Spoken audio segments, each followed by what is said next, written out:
Hey, this is Rob Ryder, and today, 2S or not 2S, and other inconvenient truths. Welcome to America on the 4th of July, 2019, in the land where things aren't quite as they appear, and that's what this video is about, is looking at things that aren't necessarily as they appear and what we might do with them, or because of them. Because, is what it is. So let's go find out what is and not listen to the fork-tongued liar trying to tell us their version of the truth. What is actually happening? Well, we could start here with the sixth article of the Constitution. Well, part of it. In the sixth article of the Constitution, it says, "This Constitution, laws of the United States, which shall be made in pursuance thereof, and all treaties made of which shall be made under the authority of the United States, shall be supreme law of the land. And the judges in every state shall be bound thereby. Anything in the Constitution or laws of any state to the contrary notwithstanding." Well, that doesn't happen in court. They don't follow the Constitution. I've had people tell me they were told in court when the judge says that Constitution doesn't apply here. Yet there in the corner is a gold fringed flag of the United States. So apparently that's not a court of the state. It may be a black-robed priest playing Judge Judy in a private tribunal, but it's not a judge of the state. And that's how it is, right? The judges in the state don't have a proper oath of office, don't have a proper commission, didn't take the oath that's in the Constitution of your state to be an officer in the state. Well, then they're not a judge of the state. They're just pretending to be. Well, we can go on. Senators and representatives, before mentioned, and the members of the several state legislatures, and all executive and judicial officers, both of the United States and the several states, shall be bound by oath or affirmation to support this Constitution. But no religious test shall ever be required as a qualification to any office or public trust hereunder or under the United States. Well, every oath they take says, "So help me God." Doesn't satisfy the sixth article of the Constitution. The oath that the president takes, which is in the second article, doesn't say the word support. It says protect and defend, but it doesn't say he'll support. And this says they shall take an oath of office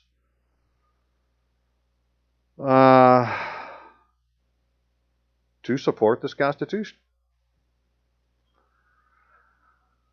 So what's happening is that the civil government under the Constitution is suspended. And it has been since the Civil War, when President Lincoln declared martial law in the District of Columbia, which is the capital of the nation, the one nation under God, indivisible, with liberty and justice for all. Its seat of justice, or seat of governance, seat of government, is the District of Columbia. And in the District of Columbia, the president, acting like the governor of the District of Columbia, declared martial law and suspended the Constitution. And so now judges and people pretending to be in the legislature aren't taking the oaths they're supposed to take for the co-equal branches of government they represent. They're taking oaths of office that fall under, like, Title V of the United States Code, which is administrative. It's where the Administrative Procedures Act is. So yeah, it's a crazy world, right? We don't have a civil government. We have a military government because they declared martial law in 1863. And there's gold fringe flags in the courtrooms. And there's other places where the gold fringe flag is. But wherever that flag is, that's an indication that the Army is there, that it's occupied territory. Because they're occupying territory in the several states. And the reason for it is they're all in rebellion. And that's where we find ourselves. And then everything else we see is, lie, cheat, and steal used against the people of the United States, who should be protected by the Constitution in the United States in a territorial sense of being the territory called the United States, not the federal corporation that people say is called the United States, although it's actually the other way around, like we're the American National Red Cross, which is a federal corporation. It's considered the United States, just like an agency is. That's how that particular definition works. But people like to say the United States is a federal corporation. Well, so be it. I'm not talking about that. I'm talking about it geographically as a jurisdictional territory within which the Constitution and the laws of the United States are supposed to apply. But that ain't happening when you go to a state court. And it isn't happening when you go to a federal court. Because we're not operating under a civilian government. It's judicial, or it's military. So here's some other, what will we say, inconvenient truths. Right? So you got gold fringe flags that they're really governed under AR 840-10, which is an Army regulation. It says that gold fringe flag only flies inside in military installations and can be displayed in military courtrooms. But there's no provision made for it to be displayed anywhere in any civilian or civil entity. It's a military flag. It's an Army flag. Or shows that the Army has been there. They take improper oaths of office. We're under military rule. When you become a soldier, you're a soldier for life. And the governing document in a time of war, which is what we're under now, is the Department of Defense Law of War Manual. I've already talked about a lot of this stuff in my last number of videos. But first, one of these, I want to get this inconvenient truth on the table early, right? So, in Title 10 United States Code, in Section 506, it says regular components, extension of enlistment during war. And enlistment in the regular Army, regular Navy, regular Air Force, regular Marine Corps, or regular Coast Guard, in effect at the beginning of a lowercase w war, or entered into during a lowercase w war, unless sooner terminated by the President, continues in effect until 6 months after the termination of that war. Well, what does that mean? It means, brother, if you enlisted at any time in the last 50 years, you're still enlisted. You may be retired, that may be your status, but your enlistment's still there. And so everybody's due a pension because you've been in the military the whole time. You may not have been on active duty or had an active status in a reserve unit, but it doesn't mean you weren't still in the military and that you are due a pension at the age of 60. And your survivors are due a pension. And if the sponsor, right, the person in the military has passed away, well, they can get they're entitled to his annuity, his or hers annuity. So that's where we're going to end up in this video, is looking at these things to do with retirement.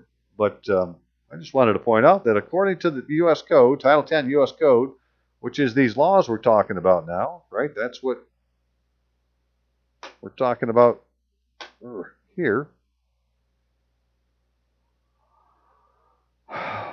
The laws of the United States, well, they're in Title 10. And in Title 10, it says that once you're enlisted, if it's during a time of war, well, it's going to continue till after the war. So I enlisted in 1979. We were in the Cold War. Well, soon after, they started the war on drugs. And soon after that, they had the war in Kosovo, and they had the war in whatever, and war. And whether it's declared as a war or not, if it's an armed conflict, it's considered a war, and we're under the Department of Defense's Law of War Manual and the Geneva Convention. So a lot of this, like I said, I've talked about in the last number of videos I did, and so I don't have to keep repeating myself on all these things. That you just got to watch these other videos. That the DoD is the fourth estate, so you would have the judicial branch, the executive branch, the legislative branch, and the military branch. While the three civil branches are dormant, vacated, we're under martial law, not using it. Well, that puts us under the DoD Law of War Manual from June 2015, which I talked about in POW, protected persons, spies, and saboteurs. And this idea of, okay, well, then we're supposed to be able to get an ID card. And by the way, hey, it looks like we're due this retirement. Oh, and now, by the way, after looking at it closer, right, that was in will the Department of Defense set us free and give us this ID card, Geneva Convention ID card. But beyond that, now I know, well, the law says I'm still in the military. Well, then I'm due a pension. They try to say, no, you're out of the military. No, you're not. You never left. And they have a similar verbiage in for officers, and they have it in for people in the reserves or the National Guard. Once you went in, you're always in. And so you may not get a pension at 20 years, because you have 20 years of full-time active duty service, but you get a pension at 60 years of age because you served. And they have a formula to figure it out. And so we're going to get into that more in here in just a second. So, because it's spread on so many different pieces of paper, I need a minute to organize. So give me just a second. Hang on here. Okay, so let's go through some inconvenient truths. So this is out of that Department of Defense Law of War Manual in Section 10. And in Section 10, it talks about a national accounting for protected persons and its powers. And the power accounting for the detention or assigned residence of protected persons is an important responsibility to states in relation to protected persons and their power. In order to provide a full accounting as possible, in order to minimize misidentification, a state must obtain detailed information about certain protected persons and its power for forwarding through the National Protected Person Information Bureau to the Central Information Agency for Protected Persons. So they set up this agency for protected persons, and every nation is supposed to transfer information about their protected persons to this central agency. This is all, part of the Geneva Convention. And so how that manifests itself in the United States is you get an ID that says it's Geneva Convention compliant. Doesn't exactly say that, but that's the idea. It says Geneva Convention on it, but it shows that it's a compliant ID compliant with the Geneva Convention. And this is the information that this National Protected Person Information Bureau is supposed to transmit. Your surname, your first name, first and middle names, right? No initials. Names, place and date of birth, nationality, last residence, any distinguishing characteristics, first name of the father, maiden name of the mother, date, place, nature of action taken in regard to the individual, address at which correspondence may be sent to him or her, the name and address of person designated for protected person to be informed of information concerning him or her. In addition to this information regarding all changes pertaining to these protected persons, such as transfers, releases, reparations, escapes, admittances to hospitals, births, deaths, shall also be collected and transmitted. So all this information during a time of war, which we're under now, the United States should be gathering on protected persons and sharing with this, what they call it, the Central Information Agency for Protected Persons. So now I don't know where these things are, or what their actual name is, and who the owner is, or who's the manager, that kind of stuff, but this is what's supposed to be happening. So, we should be working to make this happen. Whether you're a civilian in the military or retired wanting to collect your pension, right? you're going to have a Geneva Convention compliant ID before these bastards leave you alone. Because otherwise, you're not protected, right? This is a list of protected persons and where they live. And so then, let's say on a traffic stop, when state of Michigan, which isn't the government, Michigan is the government, state of Michigan isn't, when state of Michigan pulls you over and takes your driver's license, they would find out, because you give them your Geneva Convention ID instead, that you're not in their jurisdiction. Right? You've been protected by the government of the United States, which is run through the DOD, which is over United States, Michigan, not state of Michigan, United States of America. That's King George's jurisdiction. Treaty of Peace, 1783. Can't go into it anymore right now. So that's an inconvenient truth. Here's another inconvenient truth. That the oath that satisfies the 6th article of the Constitution, and there's only one, is in 1 Stat 23. And if you were to read Title II, United States Code, about the oaths that the senators and the congressmen are supposed to take, and read the footnote, it says this is the oath they're supposed to be taking. Still, today, it's in there. Title II, United States Code. An act to regulate time and manner of administering certain oaths, be it enacted by the Senate, representatives of the United States of America, in Congress assembled, that the oath or affirmation required by the 6th article of the Constitution of the United States shall be administered in the form following. Shall. Their attorney will tell you that doesn't mean anything, but ask somebody in the military what shall means. Shall be administered in the following form. To wit, I, state your name, full legal name, do solemnly or swear or affirm, as the case may be, that I will support the Constitution of the United States. That's the oath they have to take. And as we'll see, that's not the oath they're taking. Here's the oath that the people pretending to be in Congress take. It's the one that's in the 5 United States Code 3331, and 5 United States Code is an administrative code for the administrative branch of government. Why is a member of Congress taking this oath? In Title II, it says they need to take this oath.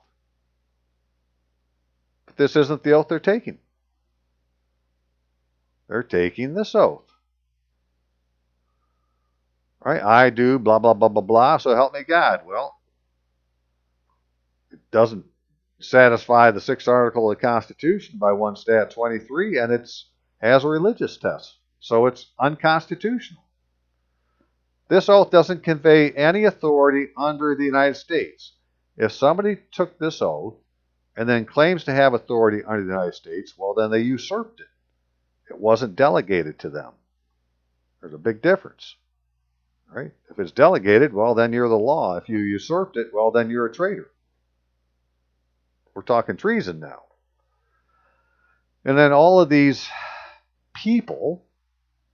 persons claiming to take an office in the Congress and the House of Representatives did not use their full legal name on the oath of office. Right? These aren't people's full legal names. Well, hey, there's Daniel Webster. He's still running for office. Cheapers. Right? Eric A. Rick Crawford. That's not somebody's full legal name. That's like you couldn't get any further from somebody's full legal name. It says in the Real ID Act,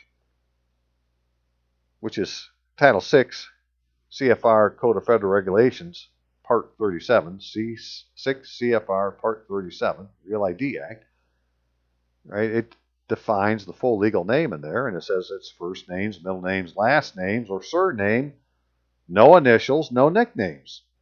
This has got to add an initial and a nickname. I mean, how obvious they have to make it that they're not following the fucking law. And so I pointed this out to the Supreme Court. I pointed out to God knows how many different people. I mean, it's just, it's beyond me how they're still there. But, well, they are. So now I'm taking it to the military. Because, hey, as it turns out, none of these people are who they say they are, right? They don't have a proper oath of office. So we're under the Department of Defense Law War Manual and the Geneva Convention. And so I can move on. Hey, if you can, please donate. as you know, if you watch my videos, this is how I pay to do this. Right? And I live as cheap as I possibly can, but donations have been very, very scant lately, and I know that the whole United States is hurting. Well, the whole thing's been under a hurricane or a flood or a tornado or whatever, right? So lots of people hurting, but I am one of them, and I'm working for the common good. So if you can, you know, you don't want to call it a donation, then just call me and ask me for my opinion and pay me that way. Then it's not a donation. Now you're getting something from it. You're going to get my opinion, but you're going to pay for it because I'm trying to spend all my time working on this issue here, these inconvenient truths to the military to get them to do the right thing and let us in to the United States.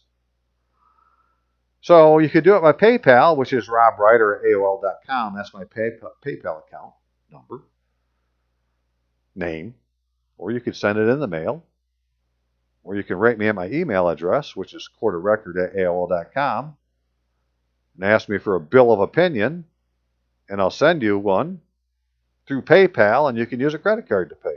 Then you can call me and ask me your question.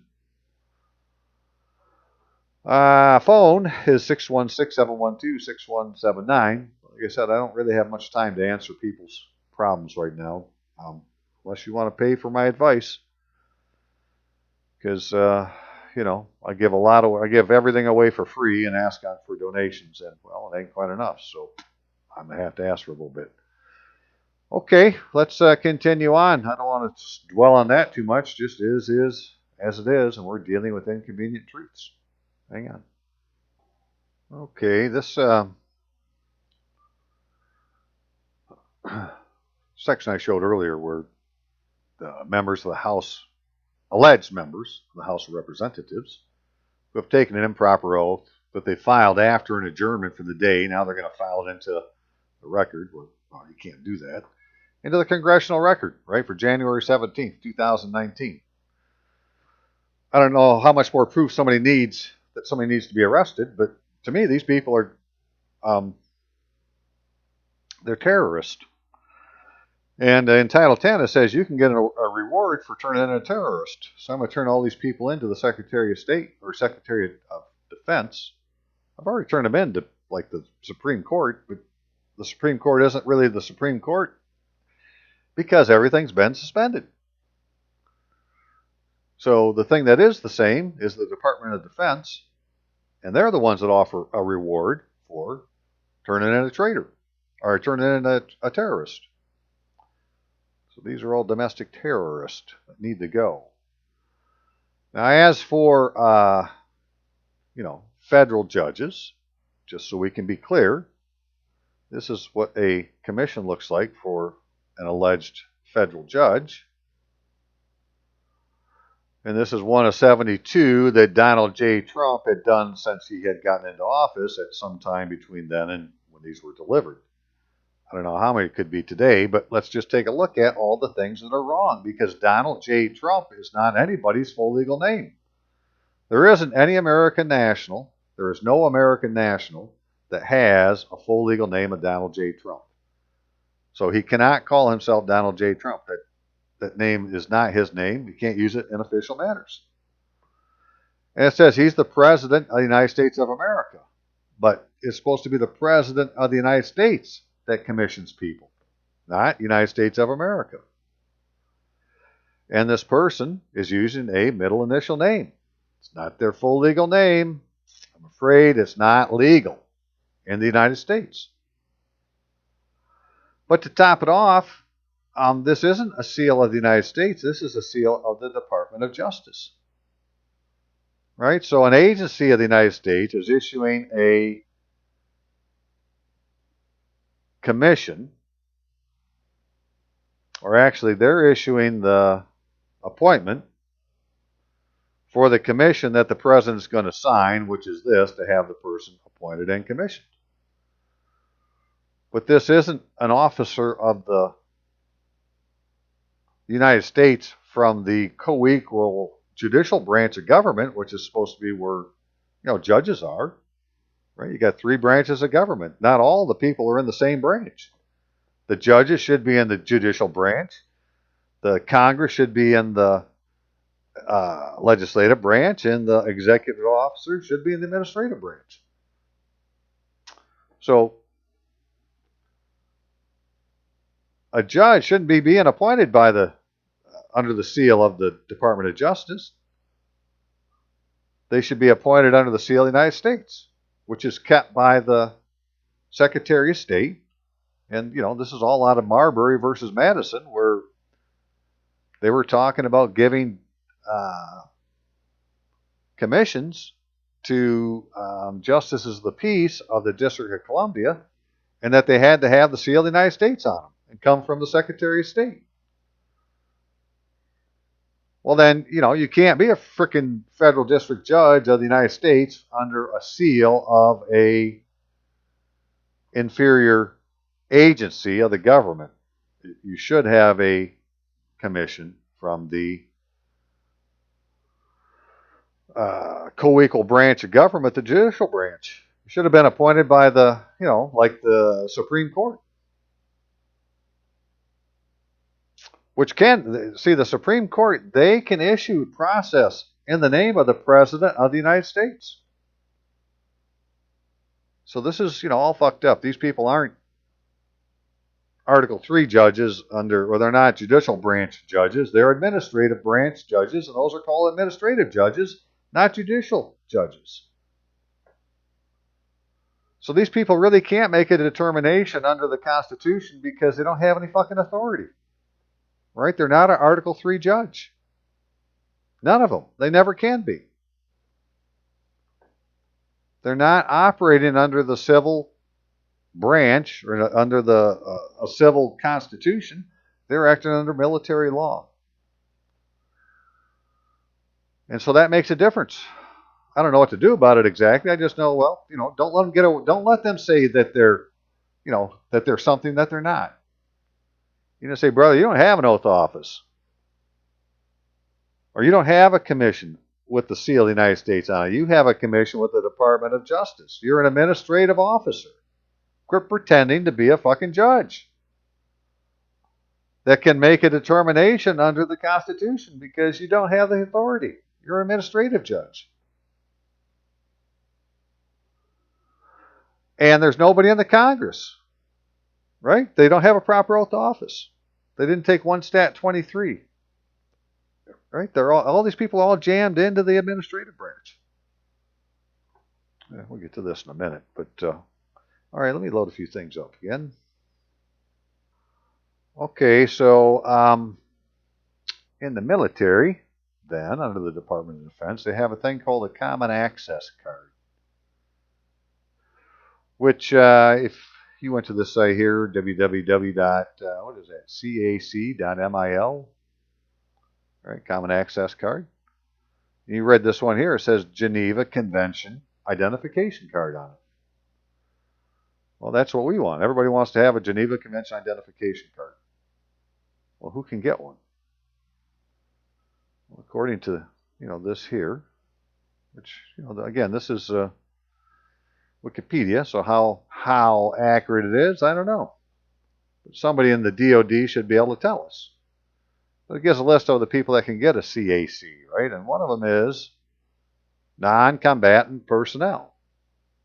Now, they would be members of the Red Cross. Or could be, well, they should be members of the Red Cross. I did some videos a few months ago about the Red Cross, and that during a time of war, the Secretary of Defense is supposed to hand out brassards, which is the armband you wear on your arm, and identifications to all members of the Red Cross. Right? Because the Red Cross is a voluntary organization. It's made up of volunteers. Right? Who's the membership of the Red Cross? It's volunteers. And you can volunteer one of three ways. You can give money, you can give time, you can give blood. Any of those makes you a volunteer. And so you should be able to get this damn ID card. That says Geneva Convention Identification Card on it. But then what we find out is as we look at different cards that are available through this cac.mil website, that some are American or Armed Forces of the United States Geneva Convention identification card, while others are U.S. DoD and or Uniformed Services identification card. Right? It's a different card. It looks the same, but it has a different meaning. This is a Geneva Convention identification card, and this one is not. This one here is a Geneva Convention identification card, and this one is not. All right, U.S. DoD and or Uniformed Services Geneva Convention identification card for civilians accompanying the armed forces. Well, that's what the Red Cross does. So if you're a member of the Red Cross, you should be able to get this Geneva Convention ID card. Emergency, essential, civilian employees, and contingency contractor personnel. Senior Executive Service, CSS, civilians, and contractors can get the card, right? So a civilian can get this card. But this one here, a civilian can get also.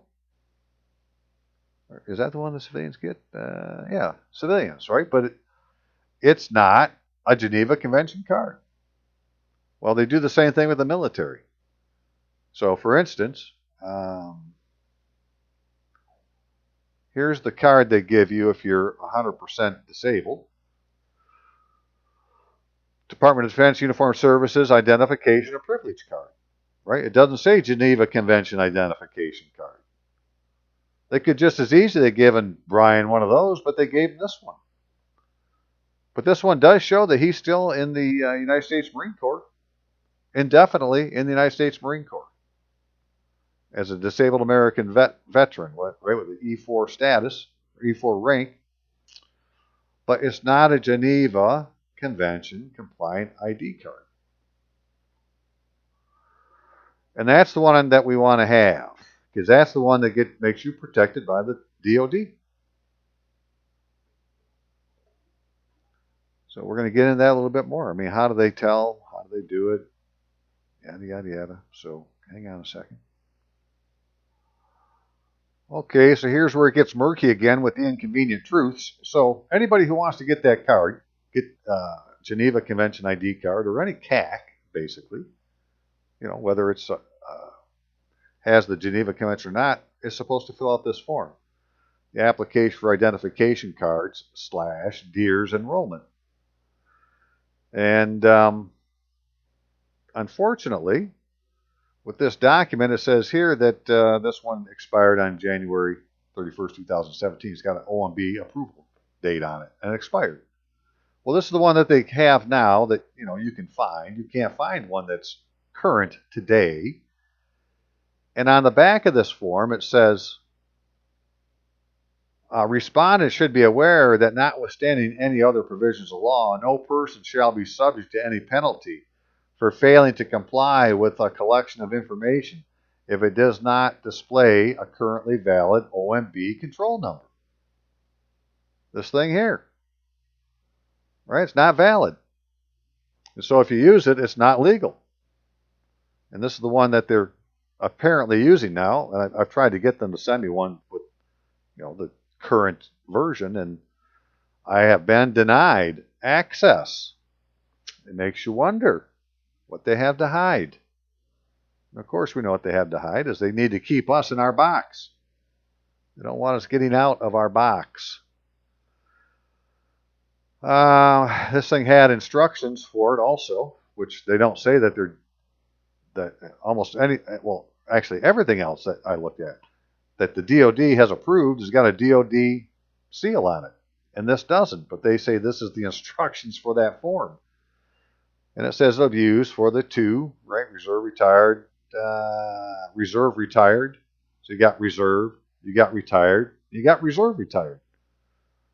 And all these other forms. And that the information is kept in DEERS for eligible individuals who are not enrolled in the Defense Enrollment Eligibility Reporting System.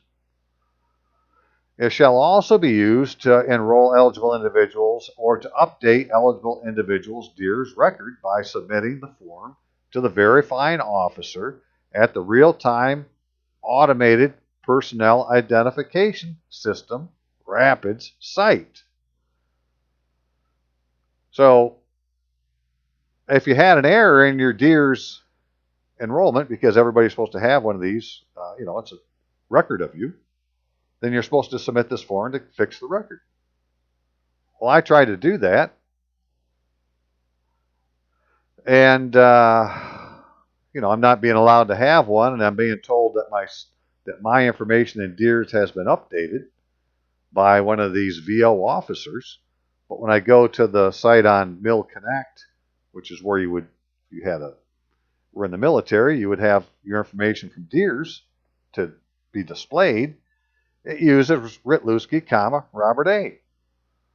Well, that's not the name on my DD-214, and that's not the name on any paperwork I got showing that I was discharged from the military. Actually discharged from active duty. But it's Robert A. And it has a wrong birth date for me. And, the guy at the Rapid site, which for me is in Grand Rapids, Michigan, Wyoming, Michigan, he said that he updated it, and it's still wrong. So what to do next? Well, one of the things I found out since, so everyone who's following along may want to, pay attention to this, www.hrc.army.mil, or whatever branch you're affiliated with, right? This is the Human Resources Command, where there's the Adjutant General. This is for the Army now, and if you go down to Soldiers, Programs, and Services Division, you'll find these people do this. And what this is that they manage the Army DEERS, Rapid, and CAC PKI program. So, the 4th of July got in the way, so I got to wait until next week to contact these people to say, hey, why does my DEERS record have my name with the middle initial? That's not what my DD-214 says. Why is it in there?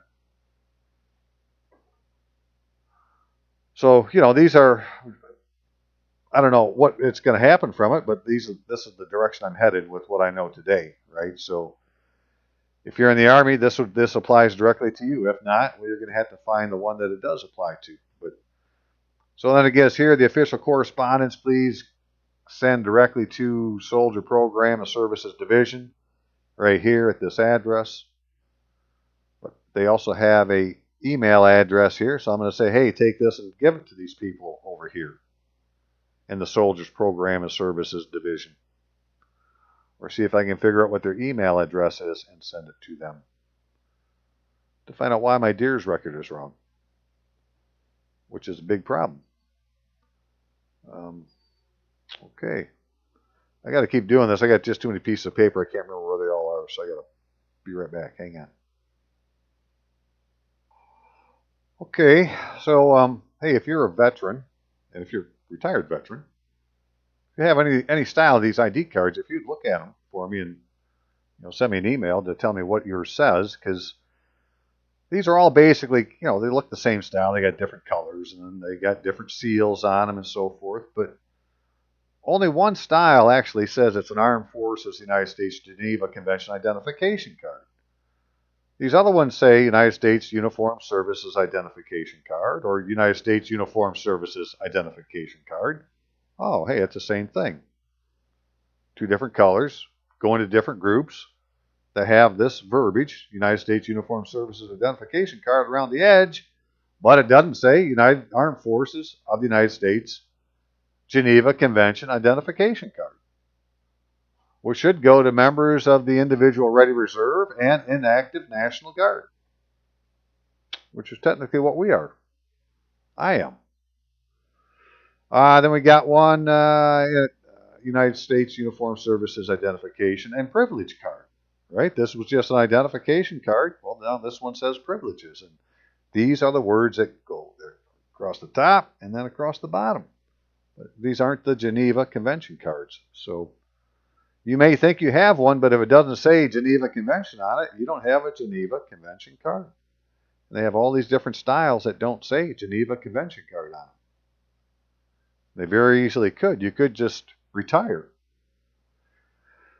And so you'll see that, there's people right now, like my brother. I got to tell my brother-in-law about this because he has, that's the guy's card I was showing a bit ago. I don't think I kept the picture up. He has one of these for being disabled. Well, he wants to get rid of that one and say, no, I want this one up here. You go ahead and make me retired because you can be retired and disabled. And you get a card then that puts you in under the Geneva Convention for protection. It's how I believe it works. And I need some help, figuring this out. So I need some military people that, God, if you know somebody on the inside that could give us a word or two of advice, it would be very helpful. Who do we need to tell that there's errors in the records that need to be fixed? Because right now I'm sending it to the Inspector General of the Department of Defense. I hope that works. But, who else can we tell? Now, all of these cards, no matter what style it is, come under this manual. Department of Defense manual number 1000.13. Volume 1, and there's a volume 2. So download them both because one has to do with the cards, and the other one, volume 2, has to do with the benefits and entitlements that go to each of these different kinds of cards. All right, but this is where you get your information about the cards in them. Assign the responsibilities and provides procedures for DOD ID cards. Well, that's what we want. I want a DOD ID card. It is DOD policy, according to reference C, that the distinct DOD ID card shall be issued to uniformed service members, their dependents, and other eligible individuals, and shall be used as proof of identity and DOD affiliation. Right? The DOD will acknowledge that, you're one of its. Because if you're protected by the Geneva Convention, then you're not subject to foreign domestic law. You're subject to the UCMJ. And so if you got pulled, so here in America, if you got pulled over and you had the ID card, you'd say, well, you need to take me to the post and swear to your complaint. Wherever the post is, whatever they need to do. They can't take you to a civil court. You're not under that jurisdiction. You're not under domestic law. You're under military law, under the UCMJ.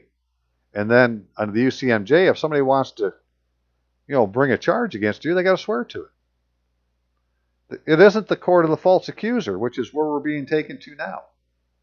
Right? We're trying to go to a court that isn't a court of the false accuser.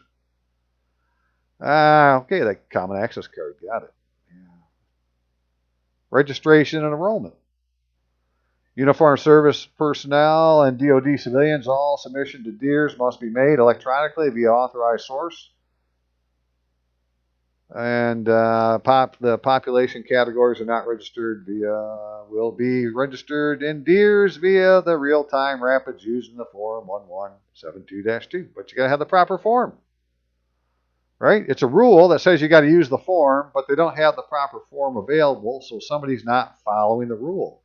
That should be a big deal to the Inspector General. Identity and eligibility verification.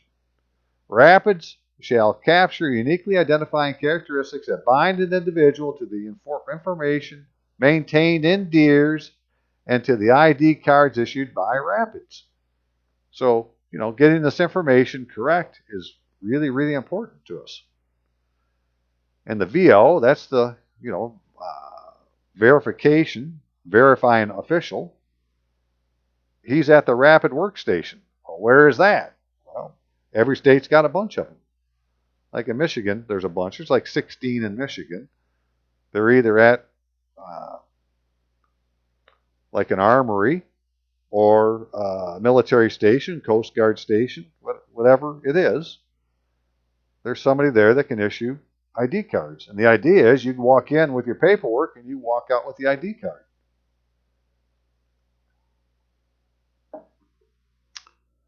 In accordance with applicable law, at least one of the two identifying documents shall be a valid state or federal government issued picture ID.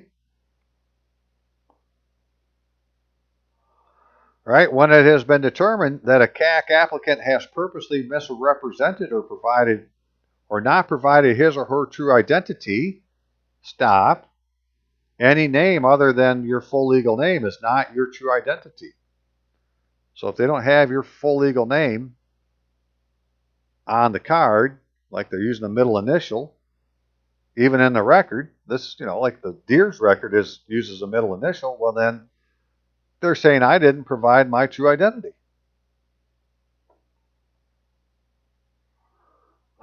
Well, under the Department of Defense rules during the time of war, that could be considered you being a spy. Right? Deere's verification. The VO shall utilize Deere's to verify affiliation and eligibility for benefits as described in Volume 2 of this manual. And that's where it talks about getting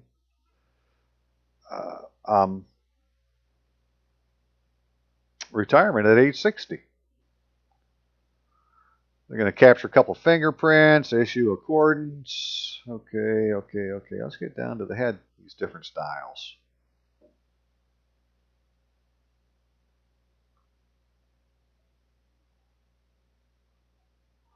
All right, if the person receiving the CAC, right, the card, does not have an organizational email address assigned to them, they may return to a Rapids terminal or use MillConnect to receive their email certificate when the email address has been assigned. When you get a CAC card, you're going to get an official email address in the DoD. And so when you send email, well, it will be in the DoD. Right? There's lots of reasons for wanting to have this card. ID card description, Armed Forces of the United States Geneva Convention ID card, right? That's the one you want. But it's not the only style that they have, but that's what they talk about in here. And who's eligible? Members of regular components of military service. Well, if my enlistment never stopped, then I'm still in the military service. I don't care what they say. I'm due a card. Right? Title 10, United States Code, 10 USC 506. If you don't remember anything else, remember that and then go look it up. That's the thing that says, right, once you enlist, if it's during a time of war, you're enlisted till the war is over. Well, the war on drugs is still going on. All of these national emergencies they have, which is just countless numbers of them that they sign for every year, shows that the thing is still going on. And as long as it's going on, well, then you're still enlisted. And so for everybody, depending on when they enlisted, there are different ones that are the thing binding them to the system still, but they're still bound. Members of the regular components of our military service, members of selective service and ready reserves, members of individual ready reserves, uniformed service members. Okay, so that's the Geneva Convention card. But then right here, they got the DoD Uniformed Services ID card. And it says who's that's available to. Then you got the Uniformed Services ID and Privilege card. Hey, those are the styles that we saw on the thing from the CAC site. There's different styles of cards, my God. Then you got Uniformed Services Geneva Convention card for civilians accompanying the armed forces. All right, emergency essential employees as defined, DoD something or other.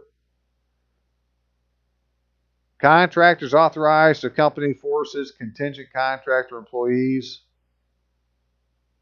as defined by Joint Publication 102. Where does the Red Cross fit in? Or do they get their own card? Is that what this is? That the Red Cross gets their own card, but still it's a card being issued by the DoD. And so we need to get the DoD to issue cards to the members of the Red Cross. Okay, DD Form 2, Armed Forces United States Identification Card. And this is where that tricky stuff comes in, right? This is where the 2S or not 2S comes from.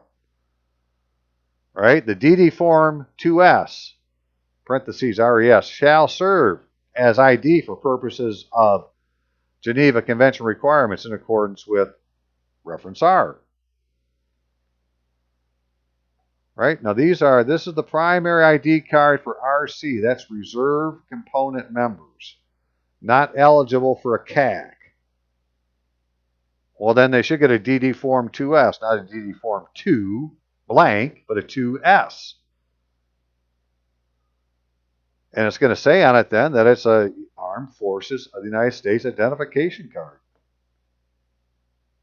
If the member is captured as a hostage, detainee, or POW, the DD Form 2S shall be shown to the capturing authorities, but insofar as possible, should not be surrendered. So show it to the cops. I can't give this. It says I can't surrender it to you, but here, right? Take the information. But you need to have a DD Form 2S. Eligibility. The population eligible for a 2S include the ready reserved, who are not otherwise entitled to either a DD Form 2S RET, because we got the RES and we got the RET. And what's the RET? Well, that's the Armed Forces United States Geneva Convention identification card for retired. Blue, or a CAC. The standby reserve. I think the standby reserve includes people that are registered through the selective service system, but not necessarily in, but they're still part of the militia. They're the standby reserve. So who gets the DD? So the people in the standby reserve wouldn't get the DD Form 2S. They'd get the DD Form, the DD Form 2S RET. They get the DD Form 2S Res, which must be a different color because the retired one is in blue. Right, this one, DD Form 2S RET, is in blue. This is the primary ID for retired uniformed service members entitled to retired pay. Benefits and privileges shall be administered by the Uniformed Services as described in Volume 2 of this manual. Members of the Uniformed Services who are entitled and in receipt of retired pay or entitled and have waived their retired pay are eligible for a DD2S RET ID card. Yeah, they make it sound difficult, but the thing is, what words are on the outside? If it doesn't say if it don't use the word Geneva Convention, then it's an inferior style of card. So here's a DD Form 2, not a 2S, right? Just a 2 blank. It's a United States Uniformed Services identification card. This is not a Geneva Convention ID card. But it can be given to the same people that could get the other card, if they didn't ask for the proper card. So when they want to hand you this one, or if you already have this one, you need to go to the CAC guy and say, dude, I want this 2S. And, right, it's in Manual 1000.13. And in Volume 2, it talks about the different levels of benefits that you get. So, all right. Hang on again. Okay, I'm going to leave the retirement part that goes after the ID card for another video. But if you wanted something to read in the meantime, you can download this offline. It's fiscal year 2018, the Military Retirement Fund Audit Report, Audit Financial Report, which, is a lot like the comprehensive annual financial report they do for the county or the city or whatever, the CAFR report, right? This is the military version. And they go through a pretty good explanation at the beginning, which will be part of my next video, but it's a little bit too much to go into today at the same time as this. But what I did want to show is this is the Rapids site, right, that you can find online, which is www.dmdc.osd.mil. But if you put in Rapids Site Locator in Google, I'm sure it'll take you here. And you put in your state and search. And it will show you all the places that can issue an ID card. Right? So in Michigan, there's 15 of them. Then you can click on Details. This is supposed to be mine. Except they don't have proper information, as I'm finding out, right? That there's errors in the CAC. Well, then what do? Well, that's where this other place came into play, which was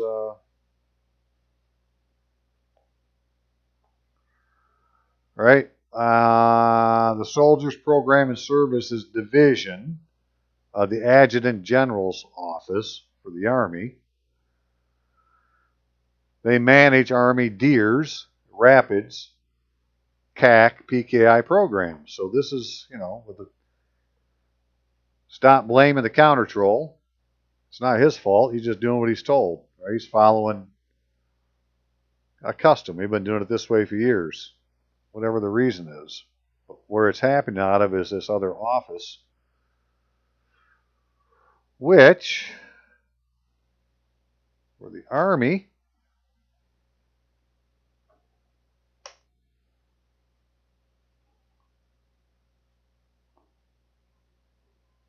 is this place here, right? Human Resource Command, United States Army Human Resources Command.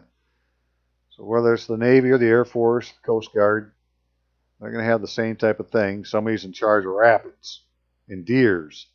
And that's where we need to make sure the record is crystal clear and clean. And I don't know how to do that yet. I just know that, they're the ones that got something to do with it. I'm going to be talking to them next week. What else did I want to show you before I signed off? This also is out of Title 10, United States Code, right? Section 12305. Authority of the President to suspend certain laws relating to promotion, retirement, and separation, notwithstanding any other provisional law during any period members of a reserve component are serving on active duty. That's almost like any time. The President may suspend any provisional law relating to promotions, retirement, and separation applicable to any member of the armed forces who the President determines is essential to the national security of the United States. Right? So whether you're due a retirement or not isn't just due to what they tell you. It's due to the fact that the President can make up his own mind. And that, as I showed in 10 U.S.C. 506, remember that one, right? That if you enlist during a time of war, well, your enlistment doesn't end until the war does. And these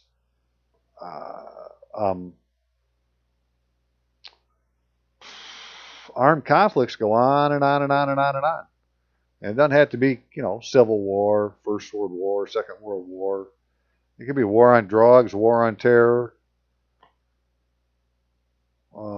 whatever they want to call it. It doesn't even have to be called a war.